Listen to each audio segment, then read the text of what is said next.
Good morning. The COVID-19 pandemic highlighted the debate regarding the risks and benefits of a type of high-risk research, specifically what is known as gain-of-function research. Prior to the pandemic, the public was largely unaware of the existence of this area of research, let alone the fact that they were funding it. I know I first heard of it during our COVID lockdown while researching how we might treat patients suffering from this unique and deadly virus. In 2014, the National Institute of Allergy and Infectious Diseases, NIAID, awarded EchoHealth Alliance, Inc., a grant entitled Understanding the Risk of Bat Coronavirus Emergence. This grant included the collecting of novel coronaviruses from bats and conducting research on those novel viruses using laboratory mice. The laboratory work, where this research was actually occurring, was outsourced by EchoHealth Alliance to the Wuhan Institute of Virology in China. Dr. Daszak, who is here before us, is the president of EchoHealth. Today, the Select Subcommittee released a report regarding EchoHealth and the evidence surrounding its research activities. This report highlights the Select Subcommittee's concerns with EchoHealth as an organization and Dr. Daszak's interactions with federal agencies and foreign entities, such as the Wuhan Institute of Virology. We have found that EchoHealth was nearly 2 years late in submitting a routine progress report to NIH, that EchoHealth failed to report, as required, a potentially dangerous experiment conducted at the Wuhan Institute of Virology, that EchoHealth used taxpayer dollars to facilitate risky gain-of-function research, and that Dr. Daszak omitted a material fact regarding his access to unanalyzed virus samples and sequences at the WIV, the Wuhan Institute of Virology, in his successful effort to have his grant reinstated by NIH. These are only a few of our findings, which are detailed in our interim report issued today, and will be further explored in the Select Subcommittee's final report. Dr. Daszak has been less than cooperative with the Select Subcommittee, and he's been slow to produce requested documents, and has used semantics with the definition of gain-of-function research, even in his previous testimony. Dr. Daszak maintains that EchoHealth never conducted gain-of-function research by shifting definitions of this area of research put forth by regulatory agencies. I believe Dr. Daszak either cannot or will not distinguish between the common understanding of gain-of-function research and the more technical definitions provided under various and narrowly defined regulatory frameworks. But facts are facts.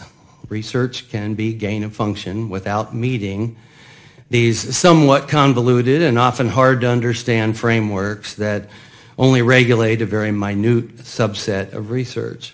So minute that HHS has only ever reviewed 3 proposals out of thousands it receives every year.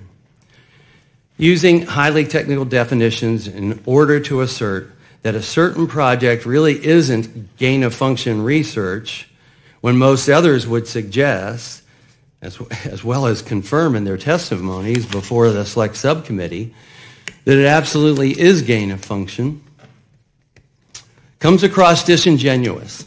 Comes across as a disingenuous attempt of avoiding questions and accountability. The fact is that, as most people understand it, EchoHealth was absolutely conducting gain-of-function research, specifically in Wuhan, China. Unfortunately, Dr. Daszak's problematic behavior is not limited to his less than fulsome cooperation or the risky research that he conducted. Recently released documents display Dr. Daszak communicating with Dr. David Morens, who was senior advisor to then NIAID director Dr. Fauci, and doing so through private channels to avoid FOIA, Freedom of Information Act. Dr. Daszak and Dr. Morens shared information, ideas, and strategies about how to best proceed to reobtain funding for this risky research after Dr. Michael Lauer had terminated Dr. Daszak's grant.